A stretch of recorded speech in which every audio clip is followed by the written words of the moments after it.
ubwiza bw'Imana, ubwiza bw'Imana bukubira special. Nimba ubyizera uvuga uti amina.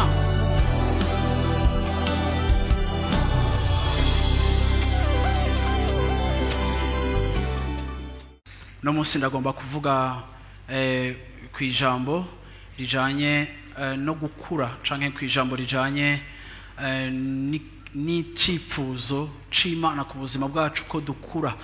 Iki ni kimwe mu vyigwa canke mu majambo mwumva kenshi yo muje ngaha mu ishengero rya Life Center, gushimikira cane ku cipfuzo c'uko abamaze gukizwa bashika ku rugezo rwaho hirya yo kuba dukijijwe ariko tuba abantu bakuze. Iki camye ari icipfuzo kiri mu ijambo ry'Imana. Yesu n'igihe yabwira abigishwa be kuvuga ubutumwa bakabatiriza abantu, yababwiye kubigisha no kwitondera ivyo yabageze, kuko bikenewe cane yuko wamaze kuvyagwa aba umuntu akuze. Iki ni kibazo gikomeye cane mu ishengero ryo muri kino gihe c'iherezo, ni kibazo gikomeye cane, kibazo gifatiye kudakura canke kuba abantu badafise ivyankenerwa bibafasha gukura.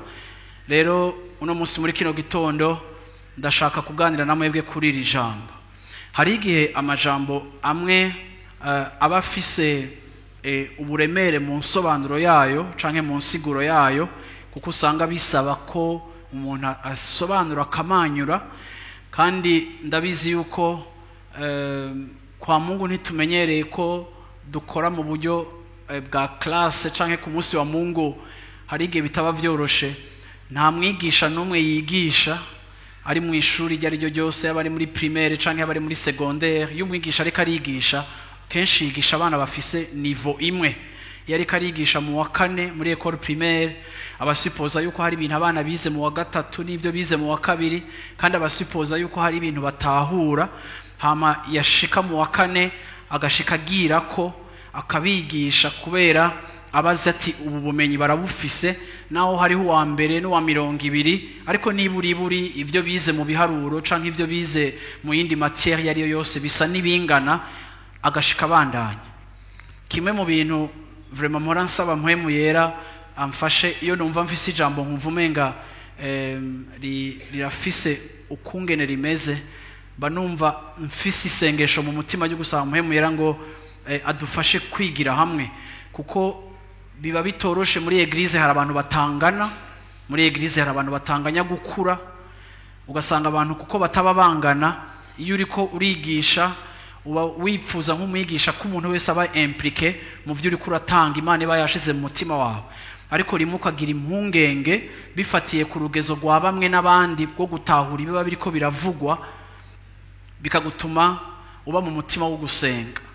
Rero umunsi muri kino gitondo nasenze kandi ndumva mu mutima wanje nshaka ko tuganira ibi bintu nita ko ari amabanga canke ari byahoze ari amabanga mu isezerano rya kera, ariko Yesu amaze gupfa kazuka, mpwemu yera gasukwa ku ishengero, ivyahora ari amabanga binyegejwe Imana yabishiza habona, bicika ibintu bitakinyegejwe. Ariko nubwo Imana yabishiza habona ngo ntibibe ibintu binyegejwe, Satani akora ibishoboka byose kugira ngo mu ishengero hagume hariho abantu bakijijwe, ariko baguma bafise ignorance, bafise ukudasobanukirwa ivyo bintu bimwe bimwe. Kandi ikintu nabonye, Satani abakristo badakura canke abakristo badashishikara kumenya, abo Satani basa nk'uko ata ngorane bamuteje, uretse ko bishoboka ko bazoja mu ijuru, ariko ubwabo bazova mu buzima ata victoire, ata buzima bwagutse busagutse bigeze babamwo, kuko hariho ibintu Satani yagumije uruhuni ku maso yabo. Bibiliya ivuga ko mu isezerano rya kera ba Mose mu kuraba Imana baraba Imana bafise voile, bari voilé. Mose baraba Imana bameze gutya, ntibugurura amaso, bayiraba bari voilé kuko ari nziza batashobora kuyibona. Ariko muri Kristo Yesu voile yarakuweho kugira ngo dushobore kuyiraba. Yesu ashimwe cyane. Ariko kandi iyo ufise ukutamenya, uba umeze nk'umuntu agifise voile. Inshuro nyinshi muri Bibiliya irashimikira ku ijambo ryitwa kumenya. Ni ijambo mu Kigiriki nariravye rakivanye mu Kigiriki ndondera insobanuro ry'amajambo. Ni ijambo ryitwa epignosis. Iri ni ijambo risobanura kumenya. Muri Bibiliya ijambo ryo kumenya Paulo na Petero bonyine ari babiri barivuze ko muri Nouveau Testament barivuga ko inshuro zirenga 200 bagerageza gusurinya kandi bagerageza kuvugisha abari bakijijwe basurinya importance ihari yuko dushishikara kumenya. Ariko iri jambo epignosis canke kumenya ntirisobanura connaissance mu buryo busanzwe, ariko ni ijambo risobanura ukugira experience hamwe n'Imana, hama iyo experience ikakuviramo kumenya Imana. Abize muri interna canke ababanye n'abantu, umuntu mubanye mukegerana uramumenya, ukamenya ibihe vyiwe, ukamenya iminezero yiwe, ukamenya ama humeur yiwe, ukamenya ico yanka, ukamenya ico akunda, ukamumenyeshwa no kubana nawe. Iri jambo Petero na Paulo bavuga rijanye no kumenya nigihe umenya Imana kuko muzinanye, kuko mubana, kuko mugendana, kuko hari ubucuti buriko buriyubaka hagati yawe n'Imana. Yesu ashimwe cyane. Hariho abateologien benshi mw'isi badakijijwe kandi bashobora kugusobanurira igiheburayo n'ikigiriki, bakagusobanurira ibintu vy'Imana ariko badakijijwe, atabucuti atabusabane bafitaniye n'Imana.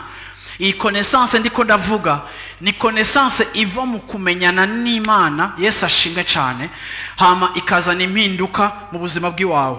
Usomye Petero igice ca 2 ku murongo wa 2, Petero aravuga kuri aya majambo. 2 Pierre chapitre 2 verset 2 havuga ngo 2 Pierre 2:2. Oya si on shaka rero. Ngira ni 1 Pierre 2:2. Ni 1 Pierre. Yego, 1 Pierre 2:2. Mumere nk'inzoya zivutse vuba. Mumere nk'inzoya zivutse vuba. Mwipfuze amata y'ivy'imwemu atavanze n'amazi kugira ngo abakuze abashitse kugakiza. Amata, haleluya, y'ivy'imwemu atavanze n'iki? Atavanze n'amazi. Atavanze n'amazi kugira ngo ayo mata adufashe iki? Abakuze abashitse kugakiza. Abashitse kugakiza. Ndashaka kubabaza ikibazo. Twarakijijwe ariko Paulo canke Petero abwiye abakijijwe ngo mwipfuze nk'inzoya, kujya kabebe gashaka nyonyo, kujya kabebe gashaka konka, ngo mugire akabebe yo gashonje ukagakora kwitamaka. Sinzi ningene babuforumye bujya buntu vrema. Uravyumva karahindukiza agashaka kujya ukabona ko arashonje, aramaze kumenya yuko hari ikintu kimunuhisa. Ngo rero mugire bujya bunoho. Yesu ashimwe cyane. Mugire ijya nyota y'amata adafunguye. Yesu ashimwe cyane. Bwana sifiwe sana. Kugira ngo agire gute ayo mata ashobore kubakuza abashikane mu gakiza.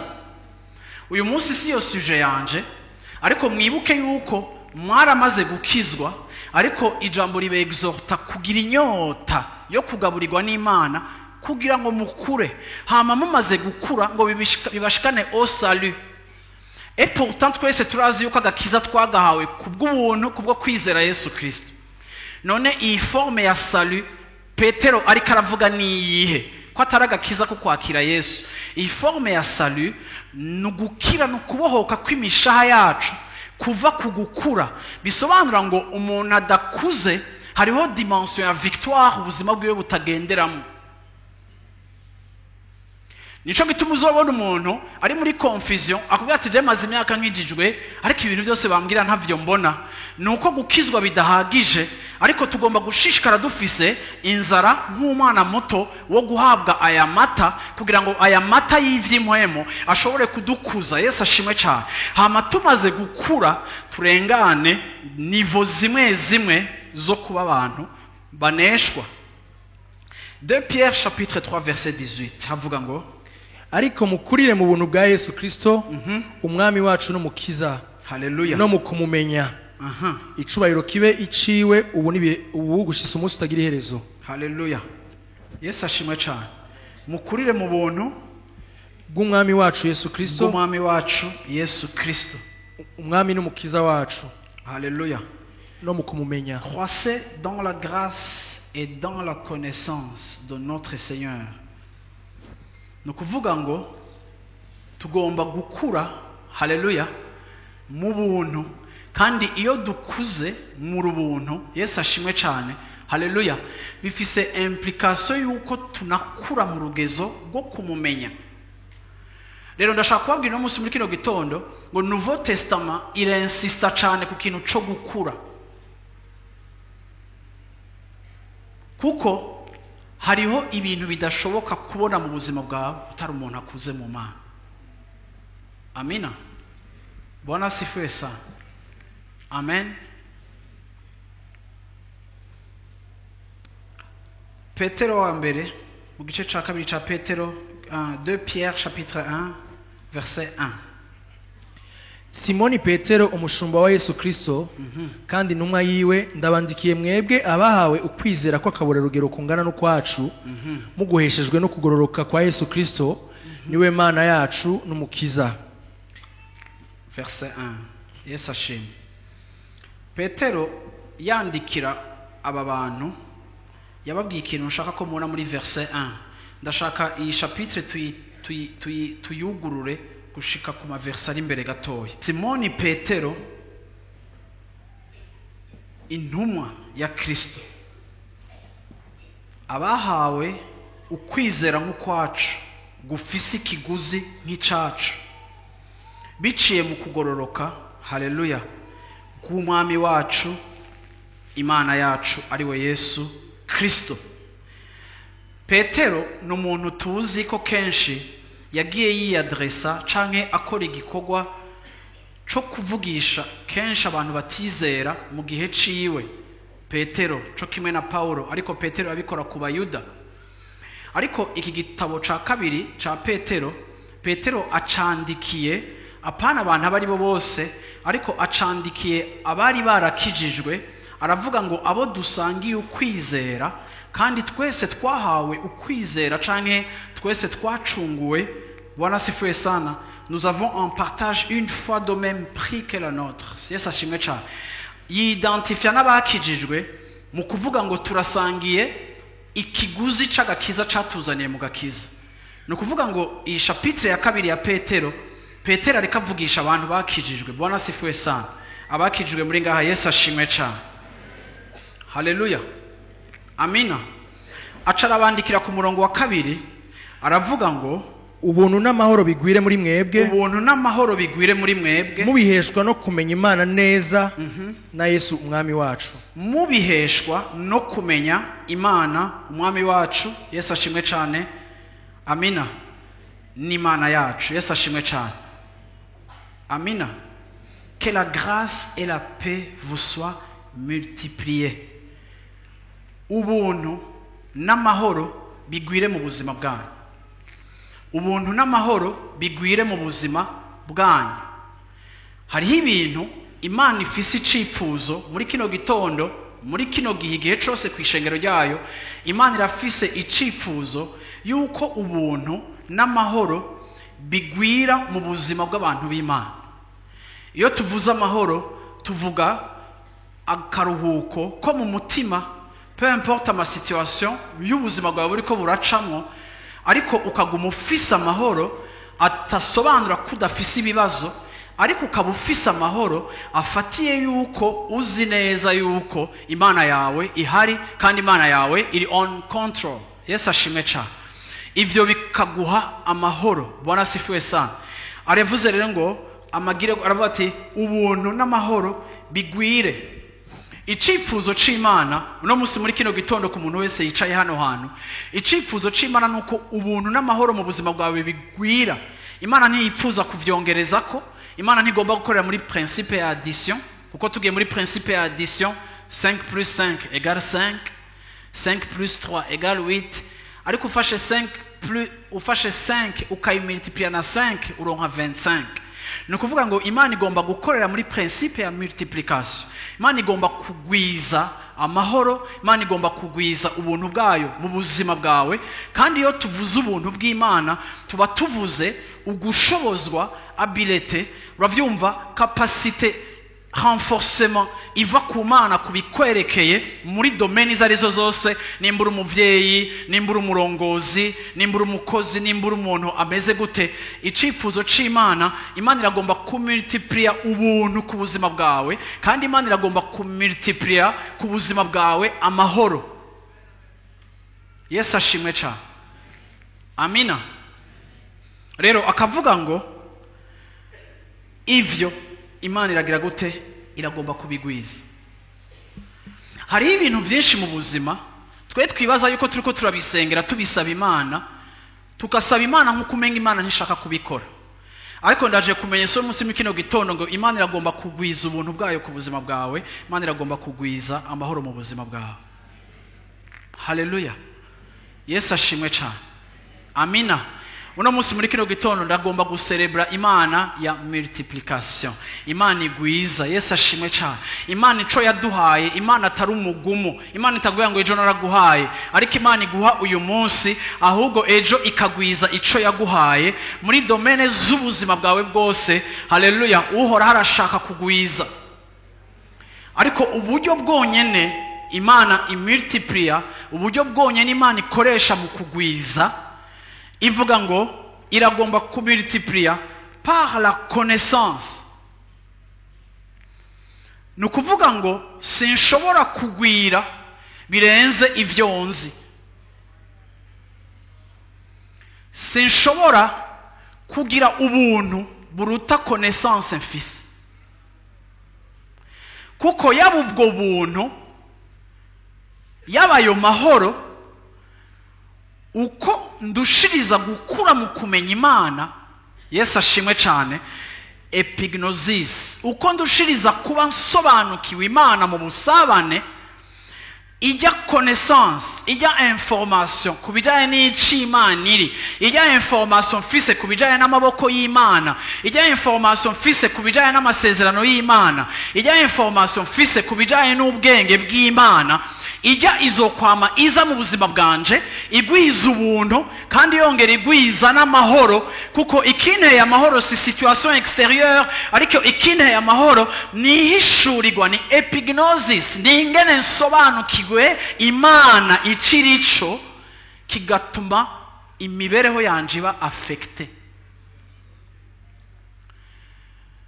Nico gituma ishengero ntirikurira dimanche. Nta mukristo akuzwa na dimanche. Ishengero ntirikuzwa na prédication, ivuga butumwa rya message prophétique Imana impaye kuvyirikira akora hagati yanyu. Ivyo ntibibakiza. Prophétie yije ni c'est pour encourager, igutera intege mu rugendo urimo.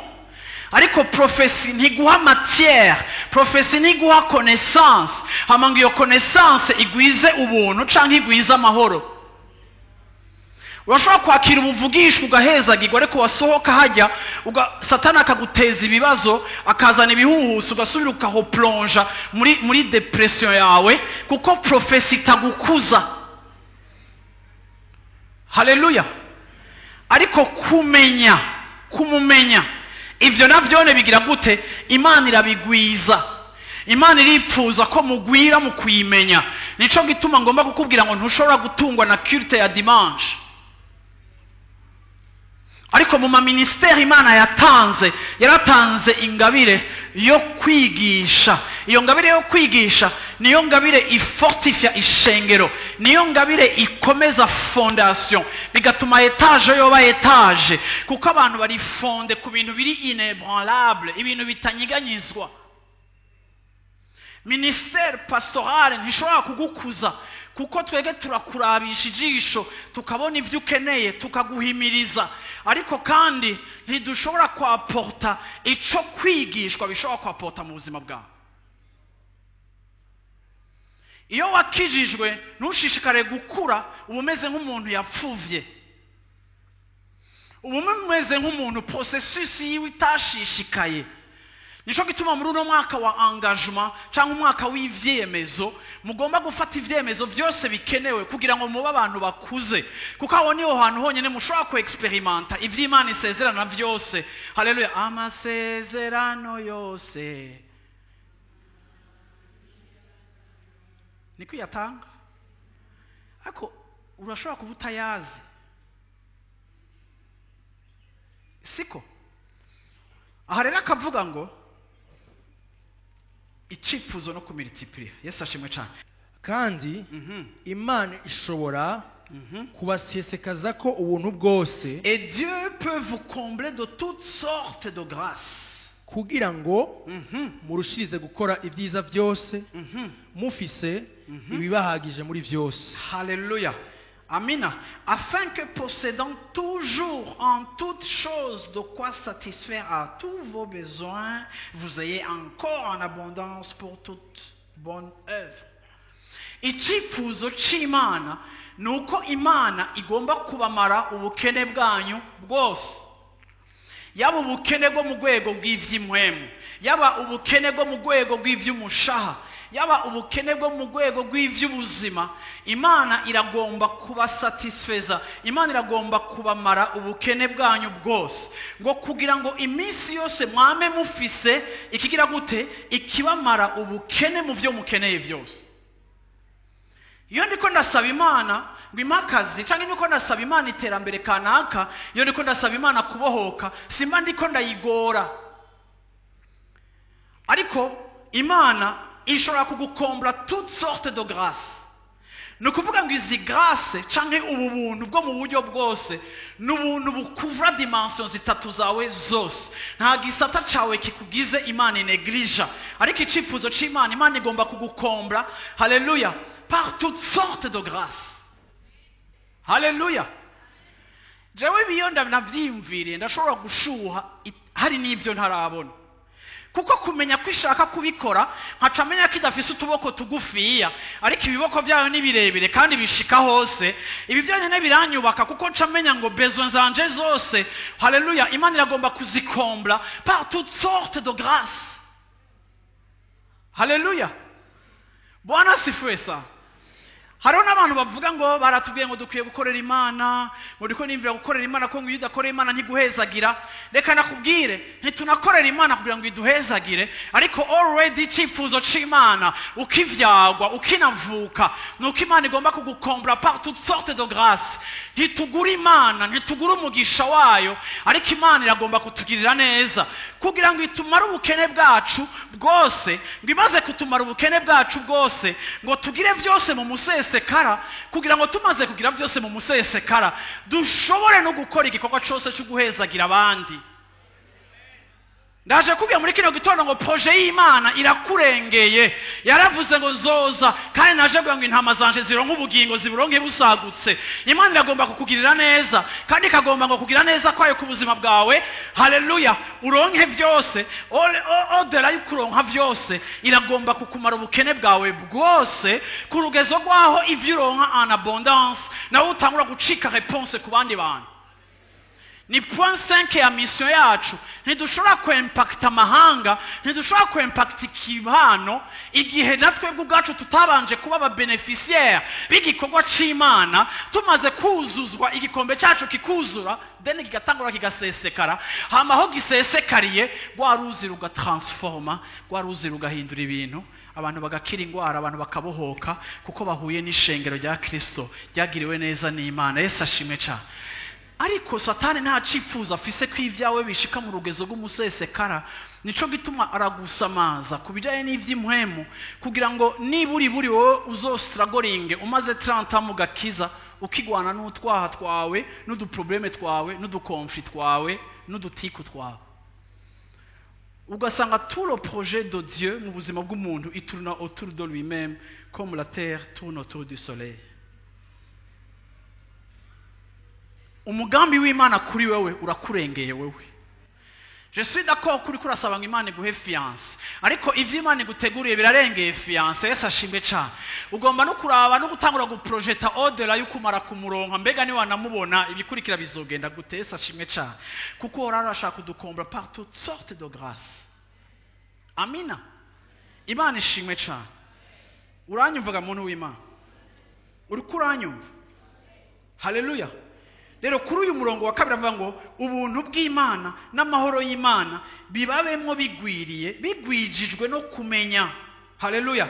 Imana yanyu na Yesu umucunguzi wanyu. Verset 3. kuko ubushobozi bw'ubumana bwayo bwaduhaye iby'ubugingo no kubaha Imana byose tubiheshwa no kumenya neza uwaduhamagarishije ubwiza bwiwe n'ingeso ziwe nziza. Yaduhaye iki?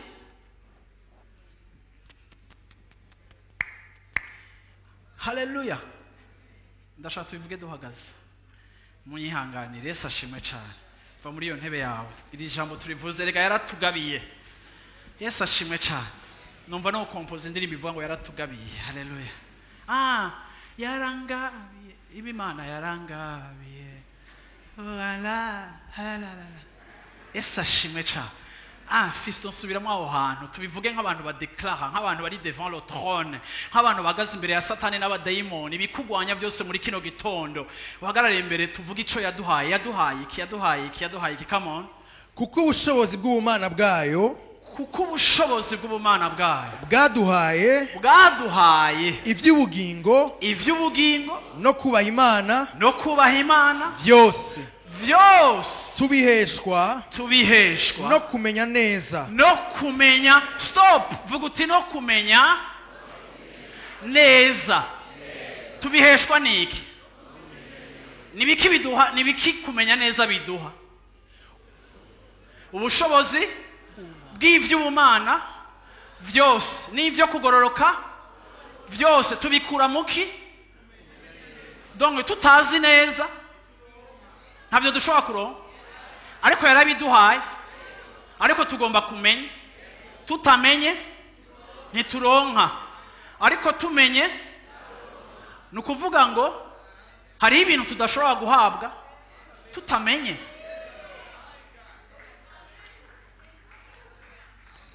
Batubwiye ngo tubihagwa no gusengerwa, tubihagwa n'abaprofete, tubihagwa n'abapastori b'amavuta, tubihagwa n'amavuta twasutse ku mazu yacu, tubihagwa n'amazi twanyoye, tubihagwa no kuryama kuri Bibiliya ijoro ryose. No, tubihagwa no kumenya. Hama kumenya bukaduha iki? Biduha ivy'ubumana. Comme sa divine puissance nous a donné tout ce qui contribue à la vie. Ni ukuvuga ngo ibintu byose bikontribuwa kugira ngo je na wewe tugire ubuzima bwiza usagutse ataco bukenye, hama tugere ahantu ducika umugisha.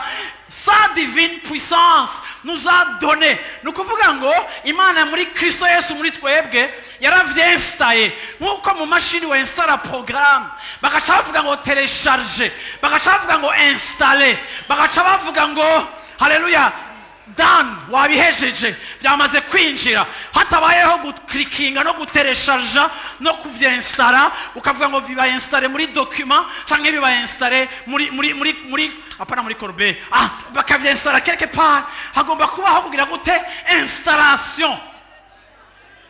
Rero uvy'ubumana muri jewe byarashizemo icankenerwa cose. Reka nakubwiye muri kino gitondo ikintu cose ukenewe carabaye depose muri wewe. Umunsi wakira Yesu nk'umwami n'umukiza w'ubugingo bwawe byarakwinjiyemo byose. Reka kuraguza, reka kurondera abantu, reka kwirukanka kurondera abantu, ariko genda uronderere muri wewe. Byose muri wewe, byose biba muri wewe, byose ububiko c'est toi.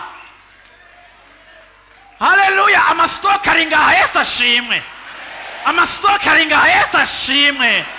Yesu ashimwe. Bwana asifiwe sana. Haleluya. Bazomisha urabyumva? Nawe uramwumva? Mbega uramwumva? Bwana asifiwe sana. Yesu ashimwe cyane. Bwana asifiwe sana. Yesu ashimwe. Murabizi ishengero ry'Imana, igihe kirageze, nandi mvuge nka Yesu, igihe kirageze kandi ni iki? Aho ishengero tuva muri mode emotion tukinjira muri mode connaissance. Kuko ama emotion arastimula ibintu muri twebwe tukibaza ngo twahuye n'Imana, ariko ntiduhure n'Imana. Ariko kumenya, haleluya, naho wowe utekanye uri bombe isigaye guturika gusa kuko wahishuriwe. Comme sa divine puissance nous a donné tout ce qui contribue à la vie et à la piété. Kubaho neza ni la vie, kubohoka, kugubwa neza, munezero, vyishimo, tout ce qui contribue à la vie. Mana yabidepoje muri mwebwe. Nababandi bagwana no kutagororoka, nababandi bagwana no kuva mu vyaha, nababandi bastragoringa n'ivyaha vyama byabakubise hasi. Ndagomba kubwira ngo ukukubaho kw'Imana mu buzima bwawe gwaratanze ibikontribua kugira ngo ucike umugororotse. Ushobora kuba umunyengeso nziza kuko muri wewe harimo ibigutuma, kuko Imana muri wewe, imbuto y'Imana muri wewe, haleluya, kandi Imana iri muri wewe ikabigororotse. Ni kuvuga ngo no muri wewe potentiel y'ubugororotse irahari, ibigutuma ugororoka birahari. Reka kuvuga ngo je byarananiye, ngo je byangoye, ngo je mbona ntahinduka. Reka nakubwira ikintu kimwe, byose birakurimo kuko sa divine puissance, Yesu ashimwe cyane, nous a donné tout ce qui contribue à la vie et à la piété. Muri abanyangeso nziza, muri potentiel y'imbuto ya Kristo yashizwe muri mwebwe umunsi mwakizwe. Victoire iri muri mwebwe kuko umwana w'Imana aba muri wewe. Bwana sifiwe sana.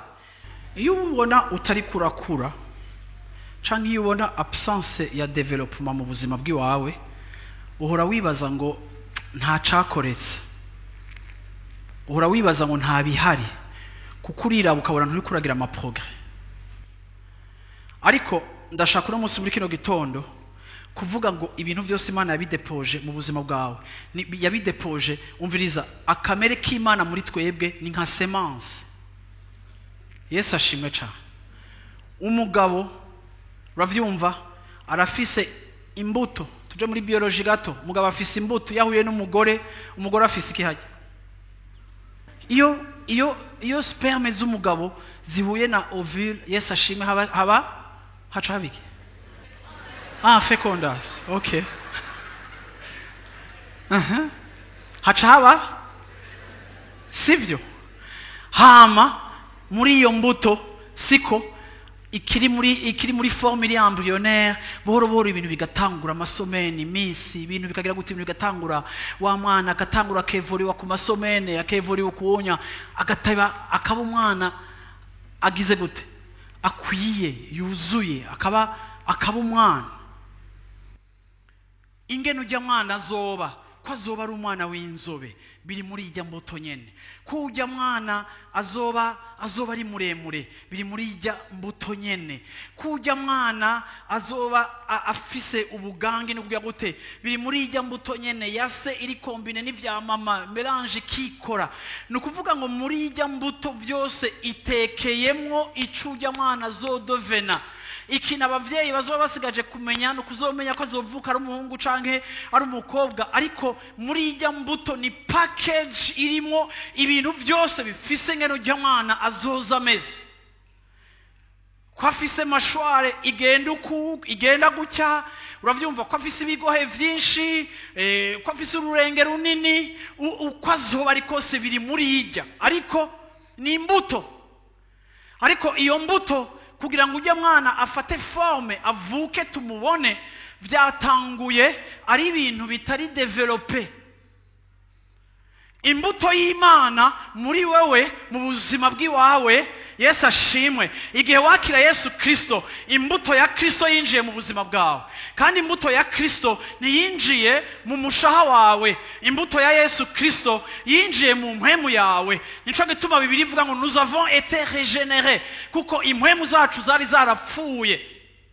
Igihe Mariya agiye kuvyara, umumarayika amubwiye ngo muhemu w'ihoraho azogutera igitutu. Ni ukuvuga ngo imbuto y'ubumana yaje mu mugore ataramenya umugabo yitwa Mariya. Haleluya. Iyo rencontre y'imbuto y'ubumana n'uyu mugore iforma Yesu, icareme kiri exceptionnel kidasa n'ibindi vyareme vyari byo byose byabayeho ico gihe. Ni ukuvuga ngo umugambi w'Imana wamutangura uri muri phase y'imbuto. Ubwami bw'Imana igihe twakira Yesu Kristo mu buzima bwacu twamwakiriye nk'imbuto. Ubu rero mwebwe mwese mwakijwe muri ngaha mufise ubumana muri mwebwe. Yesu ashimwe cyane, kuko Yesu amaze kwinjira mu mpemu zanyu zari zarapfuye, mwaciye muvyagwa ubwa kabiri. Nico gituma Bibiliya ivuga ngo mwavyawe ubwa kabiri, mwabaye regenere, kuko impemu zanyu zari zipfuye. Kandi Imana imaze kwinjira mu mpemu yanje, Imana ntiyacunguye umushaha wanje, ariko Imana yacunguye impemu yanje. Rero gafison, iyi imbuto y'Imana iri mu buzima bwawe ikaba yarinjiye mu mpemu yawe. Haleluya.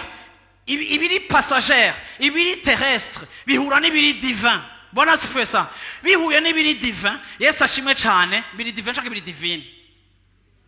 Muramfashe. Yesu ashimwe. Bona sifuye sa. Iyo bihuye gabantu b'Imana. Iyo bihuye gashengero ry'Imana, ibiri terrestre n'ivy'ijuru. Impwemu yacu itangura. Haleluya. Iyo dusenga, iyo tuba mu ijambo, impwemu yacu irakura. Uko impwemu yacu ikura, gaca itangura gutegeka umushaha wacu. Umushaha wacu twahuye n'ibigoye. Bamwe mwarapfishije, abandi mwarapfuye murazuka, abandi mwakuze nabi, abandi mwakuriye mu miryango imeze nabi. Hariho n'abandi bakuriye mu miryango imeze neza, yifashe neza kandi bafise n'urupfasoni. Ariko ngandabwiye ngo yaba bakuriye mu miryango iri broken n'abakuriye mu miryango yitwa ko imeze neza, yisoneye ngo ifise ubuntu, ivyo byose ntibyari gushobora no kubakiza. Naho wavukiye mu muryango mwiza ntiyari gushobora kuguha agakiza. Kandi umushaha wawe ni poto uko biri kose, kuko naho usa n'ufise ingeso nziza, hari n'igihe uba wuzuye hypocrisie, kandi ntikibuza yuko urarota nabi, cyangwa ukararura ry'inyama mu ijoro, cyangwa ukararura sambanywa, kandi wakuriye ahantu heza. Kandi ntibibuza kugira icipfuzo c'ivyaha ukararura imasturba, kandi bakuze mu bufasoni. Nibigupoteja. Ni vyiza ko wakuriye ahantu heza, ariko ntibihagije vyonyene. Ariko iyo ya mpwemu yacu yamaze kumira Yesu Kristo ikaba nzima, presence y'Imana igendiriye inonda, imishaha yacu itemewe, umushaha wawe ugacungurwa n'ico Imana iriko irakora mu buzima bwawe mu buryo bw'impwemu. Iyo umushaha wawe wamara gukura, umushaha ugategeka n'umubiri, indwara zimwe zigatangura guhunga mu buzima bwawe, ibibazo bimwe bigahura mu buzima bwawe, ukaba umuntu anezerewe, waguwe neza, afise na sante nziza. Ariko ivyo byose bitangurira ku mbuto iri mu mpwemu yawe. Imbuto yose itidevelopa ipfana potentiel. Kuba narakijijwe ni kimwe, ariko ndafise responsabilité yo kudevelopa. Yesu ashimwe cyane. Imbuto y'Imana iri muri jewe ndayidevelopa gute? No bishobora gute? Mfise responsabilité yo kuverifia yuko environnement imbuto y'Imana muri jewe iri kirevoriwamwo, iri environnement iri propice pour la croissance de la sémence. Sishobora kuzana imbuto nziza z'inanasi canke z'umuceri ngo ndazishire ngaha. Iyi environnement naho umuceri ari umuceri, iyi environnement nishobora gupermeta croissance. La croissance, elle est uniquement réalisable lorsque la sémence se retrouve dans un environnement favorable. Ugukura gushoboka gusa igihe imbuto iri muri condition nziza zituma ishobora gukura. Nukuvuga rero, nshaka urukundo ruri mu mbuto Yesu yashize mu buzima bwanje. Haleluya. Nshaka umunezero, nshaka amahoro, nshaka kwihangana, nshaka kumenya kugirira neza abantu, nshaka ingeso nziza, nshaka ubwizigirwa, nshaka ubugwa neza, nshaka kwirinda, nshaka kazoza keza, nshaka ivyimviro, nshaka mayide, nshaka strategy ya business. Ivyo bintu byose nshaka, Imana yaramaze kubishira mu mbuto iba muri twebwe, ariyo Kristo muri twebwe. Il nous a donné par sa divine puissance à tout ce qui contribue à la vie et à la piété. Byose biri muri Kristo Yesu. Amen. Yesu ashimwe cyane. Amen. Verset 4. ivyo vyatumye aduha ivyo vyasezeranywe vy'akabararugero bihambaye cane kugira ngo bibatere gusangira n'Imana akameremere kayo mumaze guhunga muva mu iborero ryazanywe mu isi no kwifuza. Ako muranyumvira ibintu abantu b'Imana. Subiramo office.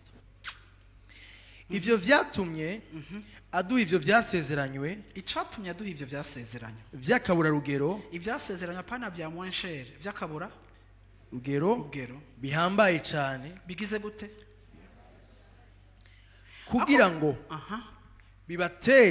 kugira ngo bibatere gusangira n'Imana akameremere kayo. Stop. Akameremere? Imana ishaka ko dusangira caractère n'akameremere kayo. Yesu ashimwe cyane.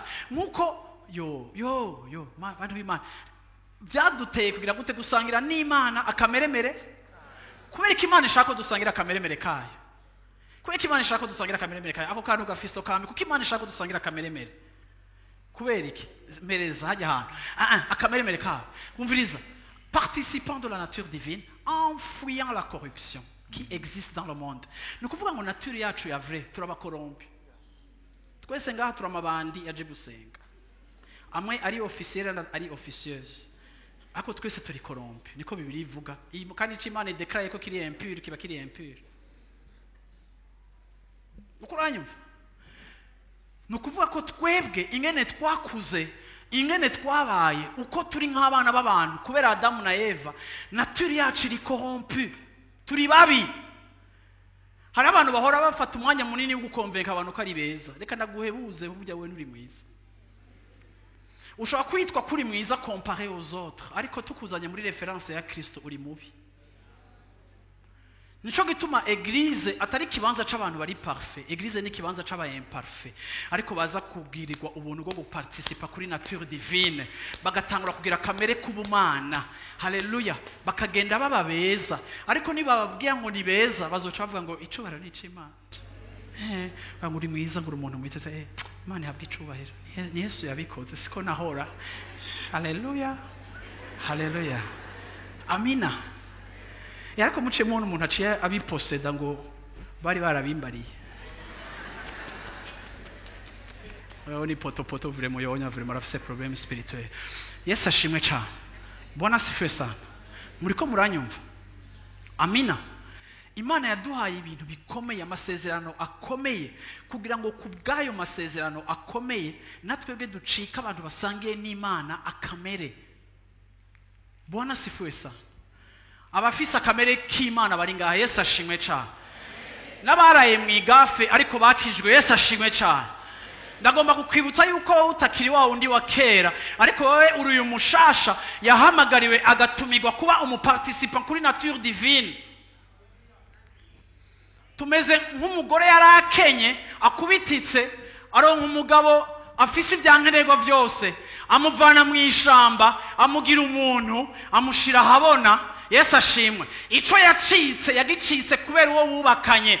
Natwe kuva tumaze kubakana na Kristo Yesu, yatuvaye mu ishayo y'ivyaha, atuvana mu ishamba, atuvana mu bicafu, atuvana mu mazina mabi n'amaetikete baduhaye mu quartier, aduha izina rishasha. Yesu ashimwe cyane. Ntiyaduha izina rishasha gusa ngo udupendere ngo madamu naka, ahubwo uko tubandanya gukura mu kumenya epignosis, uko dushishikara gukura mu kumumenya, haleluya, ka alliance najazina madamu naka birengera kuba alliance, kuko madamu naka ashobora kuguma ari umugafezi. Ariko twega tumaze guhabwa identité yiwe ku munsi wa mariage. Bwana sifiwe sana. Hamuko twabandanije kuba mu ijambo ryiwe, tukaba mu masengesho tugatogota lamblo sheteleko limblo sheteleko teleblo. Mana vugana nanje, Mana nyigisha, Mana ntahuza. Akarungika ka revelation, yarungika ka revelation, akanyibutsa ko ndi umwana w'umwami, akanyibutsa ko nakwiye kwifata nk'ikirobezo. Hama nkahagarika kwifata nk'ikirobezo, nkatangura gutambuka nk'umwana w'umwami. Abantu muri quartier bakavuga ngo uri kurigira ibintu, ukavuga ati ntamwe ni mubizi, sindiko ndavyigira, ariko hari imbuto yatewe muri jewe yamaye kuba umuparticipant kuri nature divine. Ntanguye kugenda nka papa ngo uri kurigira ibintu, ego nimundeke ndavyigire, ngomba kugenda nka papa. Haleluya. kuko imana si igishansiye kidaheze nka kijya cacu. Non, ni chantier en progression. Yo, ako gabasha. Nari nteye nta Bibiliya nayise. Umviriza rero, kuko ngo twahunze ibora riri mu isi. Ukubora ngaho mu isi hanze Bibiliya ivuga ngo hariho kubora. Mbega kubora kuri hanze ni ukuhe? Bibiliya ikudefinisa par les convoitises. Ivyifuzo byo ngaho hanze, ivyifuzo by'amasuccès, ivyifuzo by'abagabo n'ivy'abagore, ivyifuzo by'akaboregwe, ivyifuzo byo kuba rurangiranwa, ivyifuzo byo kuvugwa, ivyifuzo gusororera abantu ngo bicare kuri table bavuga baguhaya bakuvyina. Ivyifuzo ivyo ni ivyifuzo byose bipfuye biboze. Ngigihe twakizwa ivyo twarabihunze. Twahunze iryobora. Mu gihe hari abantu baza ngaha bagasengerwa bakaronka umugisha bagaca birukanka hanze. Iyo twahora niyo bahora, kuko umugisha w'Imana basarishije.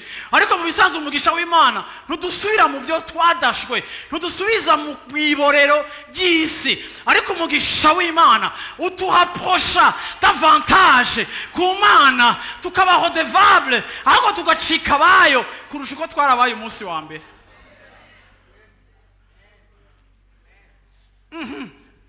Umvirize.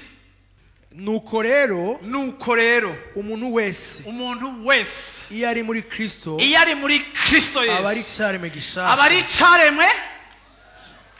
Ndashaka kubona amaboko y'ibyaremwe bishasha byatonze gaho no munsi. Nukuvuga ngo aba ari icaremwe. Ivya kera byose, ivya kera bimwe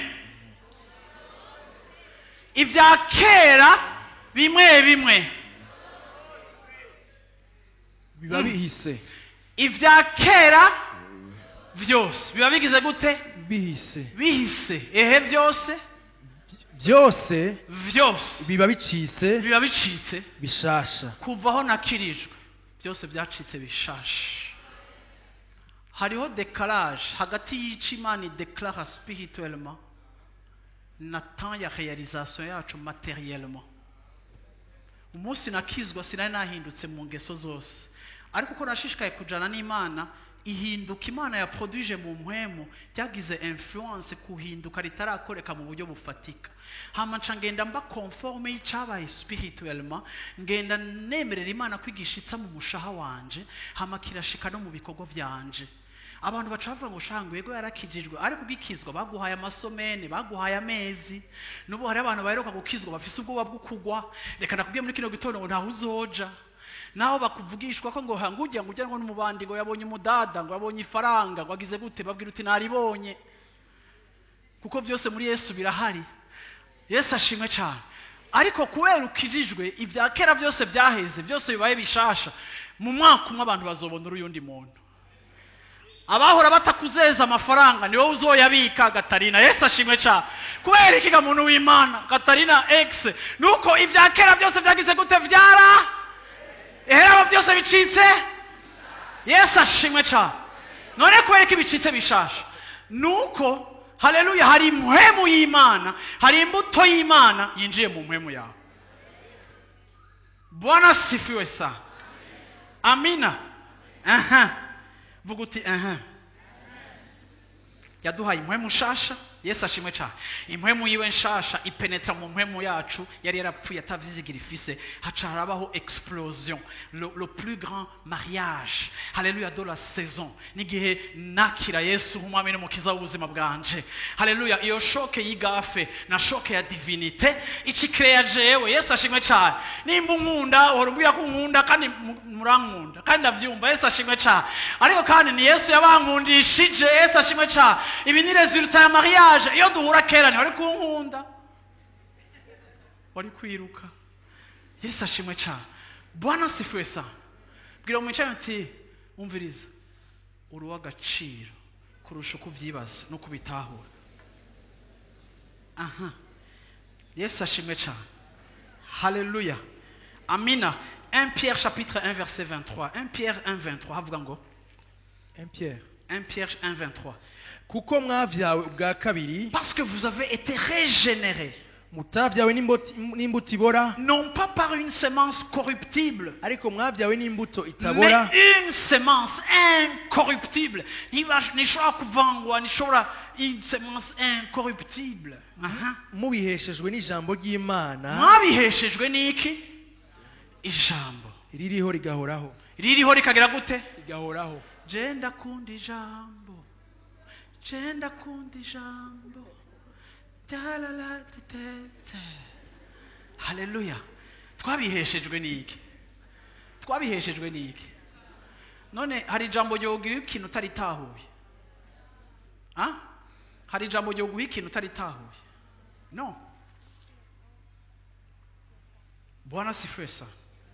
Amina.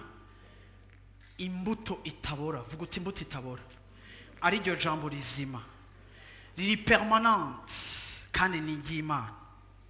Amen. Yesu ashimwe cyane. Yesu ashimwe. Amina. Verset 5. Mbere kubw'iyo nyanduruko nyene ubwanyu nimugire umwete, kubw'iyo nyanduruko nyene ubwanyu nimugire gute? umwete gose, ukwizera kwanyu mukongereka ingeso nziza. Stop. Yesu ashimwe cyane. Yesu ashimwe. Navuze ngo Yesu ashimwe. Haleluya. Amen. Ngo kubw'ivyo mushireko inguvu zanyu zose. Pasteur, tugira ama effort kandi byose byarabaye. Tugira ivyo twongerako kandi byose Imana yarabikoze. Yes. Ndashaka kuvuga gato nje kurangiza mu mwanya uri imbere, ndashaka kuvuga kuri responsabilité yacu. Yesu ashimwe cyane. Yesu ashimwe. Amen.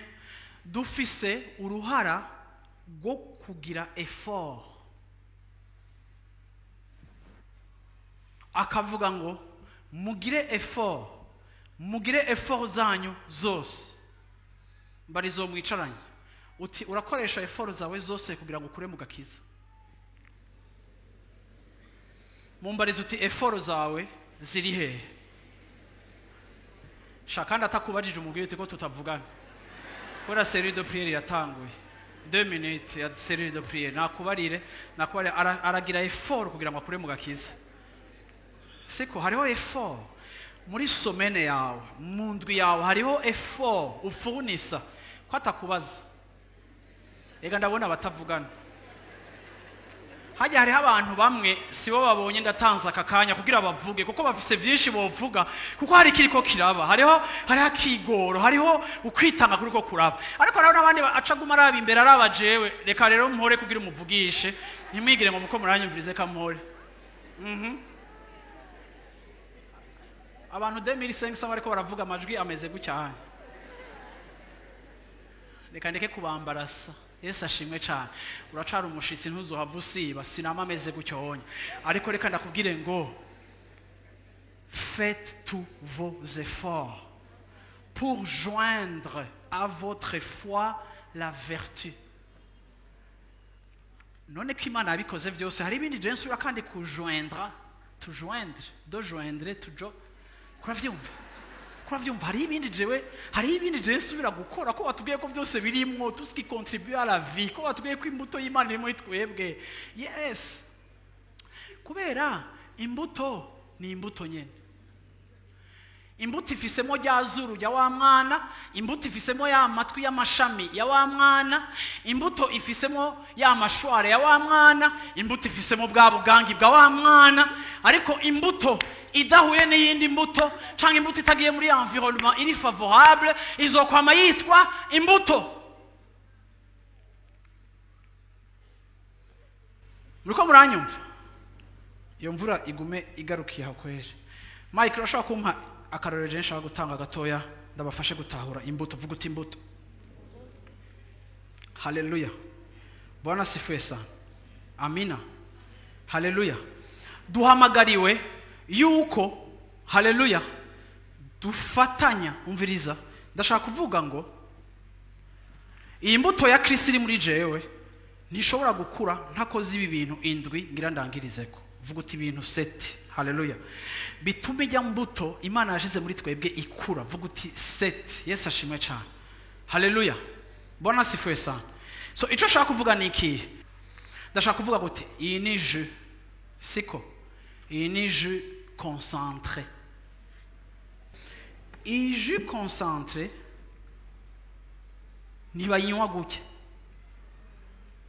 ariko Bibiliya yavuze ngo à votre foi mwongerereze ko la vertu mu kirundi vertu bayita gute ingeso nziza vertu cyangwa ingeso nziza muri definition y'iyi passage ni ikintu cyose ukora kugira ngo wameliore igisanzwe cye exista vertu ni ikintu cyose ukora kugira ngo udevelope igisanzwe kiri kuri eta yacu aho kitari develope kitari multiplier rero je narakijijwe niho avuga ngo joindre à notre foi la vertu narakijijwe ndafise ukwizera muri Yesu Kristo ariko ntibihagije gusa kuko nakijijwe nkizera Yesu Kristo ariko kuri uku kwizera Yesu Kristo ngomba kongeramo vertu nukuvuga ngo kugira ngo ya mbuto iri muri twebwe nk'abizera nk'abakijijwe ishobore kwidevelopa on ajoute Yesu ashimwe cyane nukuvuga ngo turayiha amakondisiyo ya multiplication ni imbuto izoba igiti izoba fore izoba ikintu kinini ya cyane ariko kandi iri muri iyi faze nta muntu ayinywa iri muri iyi faze ntiri konseye ariko kandi iyo nzanye nkayongeramo amazi iyi inya ni vertu kubera iki kuko ndiko ndaha capacité ca kintu ca mbere cakogwa ndiko ndagiha capacité yo gukura Yesu ashimwe muriko muranyumva gashengero ry'Imana Yesu ashimwe haleluya amina biri clair nukuvuga ngo iyo wakijijwe ikintu cyose ukorera ijya eta yawe yo mu buryo bw'impwemu giha capacité ya mpwemu yawe yo gutangura kwidevelopa ariko ico wongeyeko tucita vertu ico wongeyeko tucise mu kirundi bacise ingeso nziza ariko sinemera ko ari ingeso nziza muri traduction ariko tucita Yesu ashimwe cyane ico ukoze kugira ngo kijya kintu gire gute ci multiplier à la fois la vertu bona sifuye ça amen à la vertu twongera ko iki kuri verse kurikira ubwenge twongera ko ubwenge haleluya amina ninongera ko ubwenge ndakura ndashaka kuvuga kandi ndabisubiremo ntushobora gukura birenze icuzi iyo tutariko turarushiriza kumenya epignosis iyo tutariko turarushiriza kumumenya ça veut dire ko tutashobora no gukura nta masengesho yo gukura abaho ngo Mana dukuze nkuza nukura kuko ikidukuza havuga ngo Yesu ashimwe cyane uravyumva à la piété à la vertu twajoute la science kumenya Imana gukunda kumenya muri uyu mwaka wa 2023 ufise plan yo kuzosoma ibitabo bingahe sur la foi uzosoma ibitabo bingahe sur donner pour Dieu uzosoma ibitabo bingahe sur la croissance spirituelle nikihe gitabo ga muntu w'Imana intellectuel universitaire licencié uri kurasoma kigukuza mu mpwemu nayahe ma verse ya Bibiliya umazigira uri kura developa usoma ni giki kiriko kira contribuer à la science akongera kandi akavuga ngo à la science mugire gute mwongereko Yesu ashimwe ukwirinda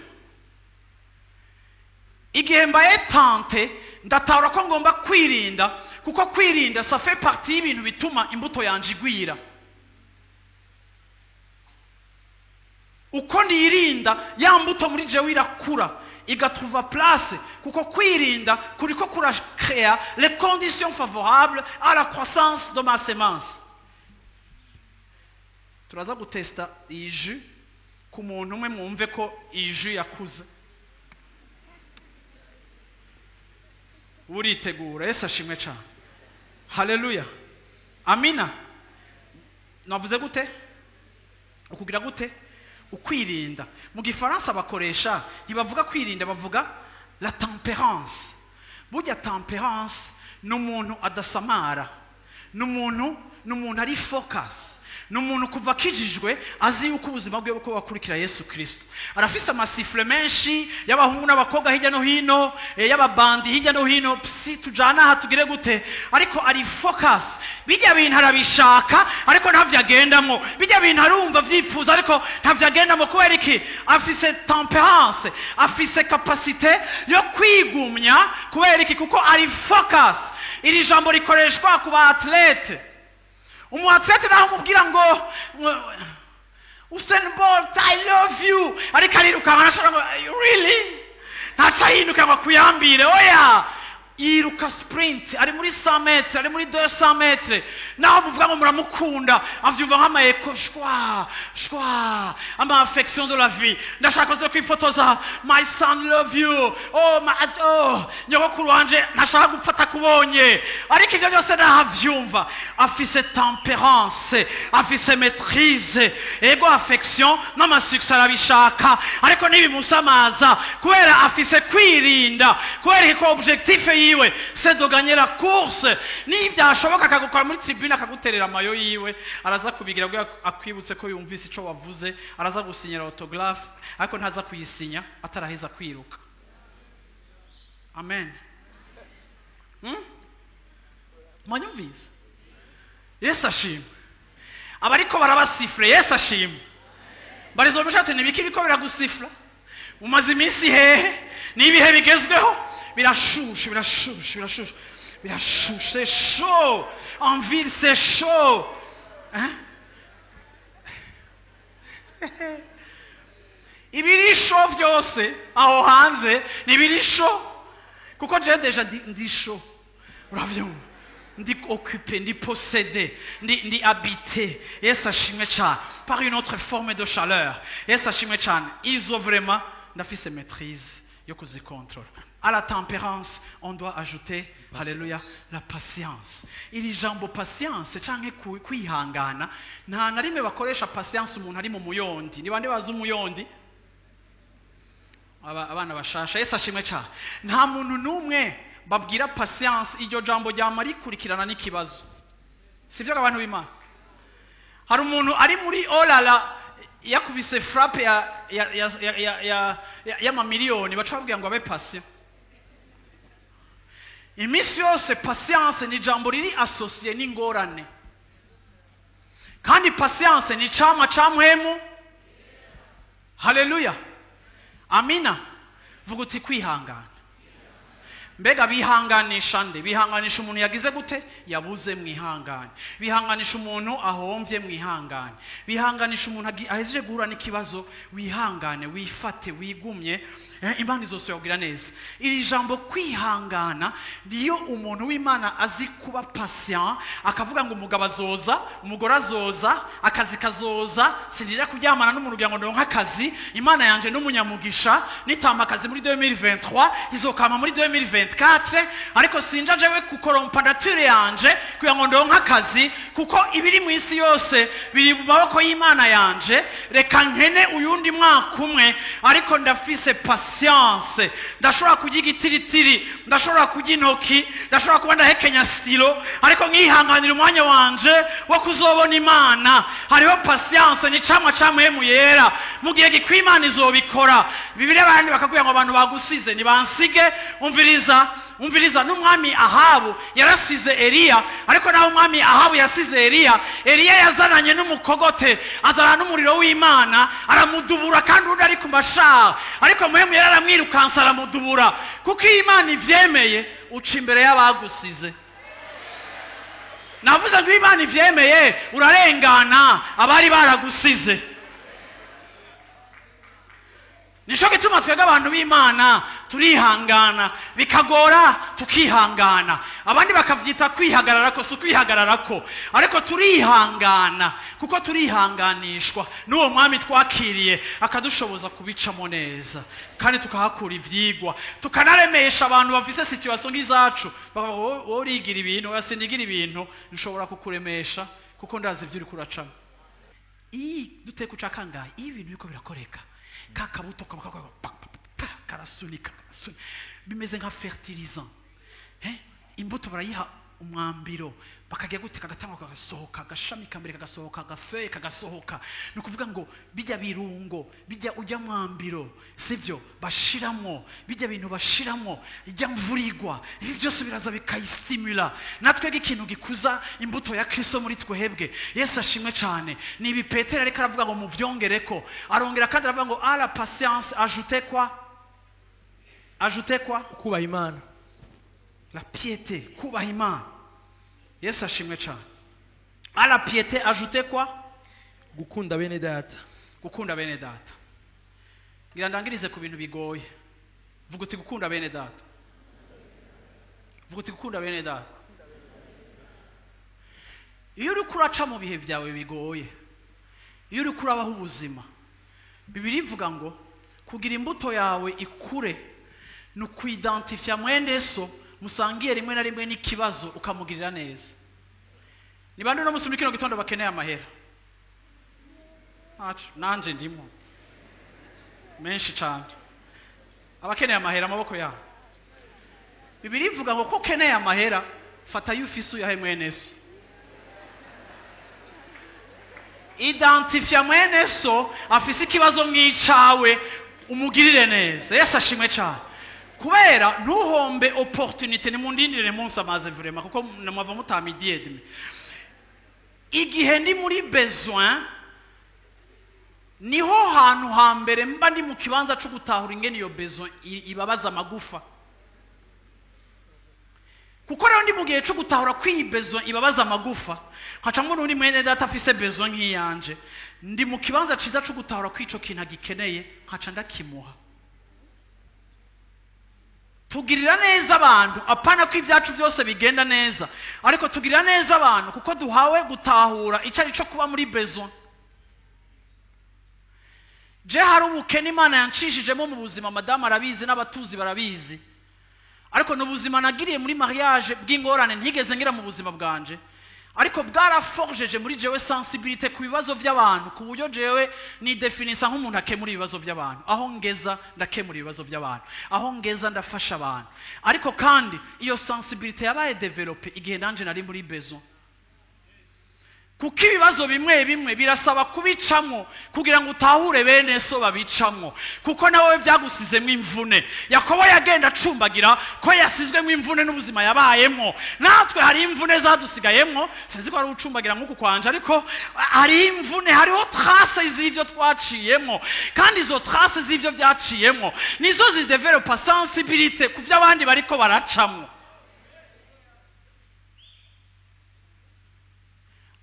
À la patience, à la piété, mwongereko kugira gute? Kugirira neza bene so. Nucuza kunsongora kubera mvuze ibi bintu, naho woshaka ukaza nta problem, nzogerageza. Imana yamye inshoboza. Yesu ashimwe cyane.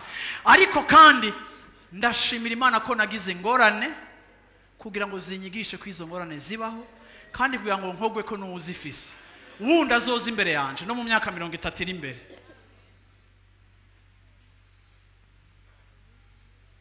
Uranyumva? Vuga uti ndakumva. À l'amour fraternel, mwajouteko la charité. La charité rero si kuri mwene so, ko mwene so muri kumwe muri kohare, mwene so murasengana, muri série de prière, murakundana, biroroshe kumufasha.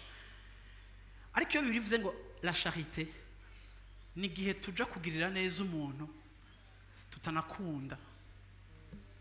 Babandi udakunda nimba ufise abo udakunda, wa wundi udasuporta, igihe uri kuramugirira neza, na wa wundi yabavuga, na wa wundi yavuga mama wawe, na wa wundi yararaza so kandi era muri Minerval, mwese acacika umwansi collect, umwansi familiare, nawe muba mwankurimwo musi mugashiki wabo, bo uzanye gisekeo kibaza ko wakiroze, ariko basukazana ka envelope uti nakwiyumviriye nshatse kuguhezagira, akabagiriwe ubuntu atamerita kuko adakwiriye kugirirwa neza ndawewe logiquement, ariko ukamugirira neza kubera iki? Kuko hariho imbuto iri kiragira gute, iri kirakuzwa muri wewe. Igihe tugira Bibiri ivuga ngo igihe twari tukiri abanyabyaha, Yesu ashimwe cyane, igihe twari tukiri abanyabyaha yagize gute? Yaraducunguye. Yesu niyo yatugiriye neza turi pure. Yesu yatugiriye neza turi impure. Igihe twari tukiri abanyabyaha, niho ndangiriza haravuga gutya, havuga gutya, iyi verse iri hehe muri Romains, mais Dieu prouve son amour, Romains chapitre 5 8, mais Dieu prouve son amour envers nous en ce que lorsque nous étions encore des pécheurs, Christ est mort pour nous. Igihe twari tukiri abanyabyaha, igihe twari tutabereye, igihe twari abahakanyi, igihe twari abasambanyi n'ababandi, igihe twari abagatarina, Yesu yagaragaje urukundo rwiwe mu kuducungura ku musaraba tutabereye.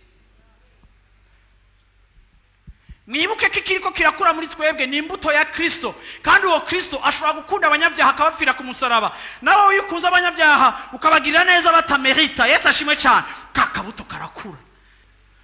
Amen. Ibi ni ibintu indwi bikwiye kuba mu buzima bwawe mu ntumbero yo kudevelopa akamere k'Imana kari muri wewe. Haleluya, haleluya, amen. Ndangize mvuga ngo icamwa kiri visible. Vuga uti karakteri z'ivyamwa. Karakteri y'icamwa, icamwa kigize gute? Kiraboneka. Ngo jewe ngo sinkene ngo kwiyerekana, ngo jewe ngo Imana ngo ndayikunda, ngo kandi ngo nayirabizi, ngo ibyajewe n'Imana nibanga. Bwira mwicara uti mensonge. Ikintu ca mbere kigaragaza icamwa nuko icamwa kigize gute? Kiraboneka. Ngo jewe ngo sinda kwiyerekana, ngo ivyamwa vyankwemera ndabifise, tutabibona ntavyo. Point etre. Yesu ashimwe cyane, Yesu ashimwe, Yesu ashimwe. Ntushobora kuvuga ngo ndafise inda, ngo utayibona ngo ntayibona, ngo ariko ndayifise. Inda iraboneka. Icamwa kigize gute? Kiraboneka. Vyahora ari imbuto, ariko kandi bigomba kuba multiplier bikagera ahantu bikagera gute? Bikaba visible. Siko ikigira kabiri kigize ivyamwa, kigira kabizi kigize ivyamwa, nuko icamwa kigaragaza karakteri y'igiti. Ushaka kumenya ubwoko bw'igiti, ugicamwa cacu. Ntushobora kwamura umwembe ngo usanga ari pome, iyo miracle ntayo ndumva. Numva miracle Yesu yakoze iyo, ariko ushobora kwikwa ko ntayo yakoze, kuko Yesu ntavuguruza la nature, kuko niwe yakreye la nature. Umwembe wama, ivoka yama, amapera yama. Icamwa kigaragaza karakteri y'igiti. Bwana sifiwe sana. Ivyamwa bizoboneka mu buzima bwawe bizogaragaza so wamize, bizogaragaza Yesu wamenye, kubera icamwa ntigitrisha, kiri fidèle à l'arbre. 3 kigira gatatu, icamwa kiba au bénéfice y'uwundi muntu. Bwana sifiwe sana. Bantu b'Imana muramaze kubona ivyamwa vyijya. Abantu b'inyuma muramaze kubona ivyamwa bihora vyijya, vyihekenya. Ivyo biri mu madese anime gusa. Yesu ashimwe cyane. Nico gituma mukiyogira attention n'amadese anime mwereka abana. Yesu ashimwe cyane. Icamwa nticiyijya, icamwa kiribwa n'abandi bantu. Icamwa cyangwa imbuto ya Yesu muri wewe ni wamara gukura ijya mbuto ikidevelopa, twese tuzoza tukujye ko tukwamure kumugisha, kubera icamwa kiriho pour les autres. Yesu ashimwe cyane. Haleluya. Imbuto y'Imana muri wewe uri destiné kuba umugisha pour les autres. Haleluya, amen. Muhaguruke dusenge. Haleluya, haleluya. Mumbwire ijambo rimwe rikomeye mu bintu byose navuze. Mumbwire ijambo rimwe rikomeye navuze. Ijambo rimwe rikomeye navuze uno munsi muri kino gitondo, ijambo ryitwa kumenya. Haleluya, kumenya. Yesu ashimwe cyane. Amina. Mu ntumbero yo kugwiza icyo Imana yashize mu buzima bwacu. ndashaka udugije ibiganza byawe dusengere hamwe. Ngire Imana utumana ndagomba ugwize ico washize muri jewe. Gwiza ico washize muri jewe Mana. Gwiza ico washize muri jewe Mana. Shira habone ico washize muri jewe Mana. Mwami Yesu naguhaye icubahiro muri kino gitondo ciza. Ndagushima Mana ko ari wewe wakoze igikorwa gikomeye Mana mu buzima bwacu. Ndagushima Mana ko wazanye ivyankenerwa byose bicontribue à la vie. Ndagushimira kuri divinité. Ndagushimira Mana kukungene wadutungishije. Ndagushima Mana mu ijuru katana kimwe watwimye ariko ibintu byose warabidepoje muri twebwe. Hallelujah. Hallelujah. Yesu we nuhabwa icubahiro mu gitondo ciza nk'iki Mana. Mana aho duhagarara Mana kuco wakoze Mana natwe tukaza kujoininga ama effort yacu, natwe tukaza joindre nos efforts à notre foi kugira ngo Mana yo mu ijuru twemere kudevelopa ico washize mu buzima bwacu. Ndasengeye ishengero ryawe muri kino gitondo, ndasengeye abahungu n'abakobwa, ndasengeye Mana abato, ndasengeye abakuze Mana. Turasenze Mana tuvuga ngo reka imbuto yawe muri twebwe igwire, reka imbuto yawe muri twebwe igwire, reka imbuto yawe muri twebwe igwire, reka imbuto yawe muri twebwe igwire, reka imbuto yawe muri twebwe ikure. Reka Mana hejuru y'ico wakoze Mana yo mu ijuru natwe duposition ubuzima bwacu mu kibanza cyo kwakira igikorwa cawe, mu kibanza cyo kwakira ico wakoze no kukwemerera Mana kugira ngo ibyo washize muri twebwe bija habona bibe multiplier. Mana shoboza ishengero ryacu rya Life Center, shoboza abantu batwumvirije, shoboza abashitsi, shoboza abasangwa, shoboza abantu bose bari muri kino kibanza Mana gucontribua igikenewe cyose kugira ngo Mana ico washize mu buzima bwabo kigenda habona, kigaragare, gihindure, kibe umugisha ku bandi. Mana bakora ibi byose watubariye mu ijambo ryawe muri kino gitondo. Dushoboze Mana, dushoboze Mana, dushoboze Mana. Hallelujah. Hallelujah. Hallelujah. Niwo dushoboza Mana, niwo duha strategy, niwo dutahuza, niwo twereka ingene bigomba kugenda, niwo twereka aho duhera, niwo twereka ama decision yo gufata muri uno mwaka, niwo dushoboza gufata ingingo ziri propice Mana kugira ngo ico washize muri twebwe cidevelope. Mana ntitugomba kuba abasamara, ntitugomba kuba Mana yo mu ijuru abirengagiza Mana, ariko turagomba gushira Mana, turagomba gushira Mana, turagomba gushira Mana effort zacu kuko ikintu cyose gituma Mana ico ugomba kubura mu twebwe gikoreka kandi kikaba mu buryo bwiza. Hallelujah. Hallelujah. Hallelujah. Hallelujah. Hallelujah. Thank you, Jesus. Thank you, Jesus. Hallelujah.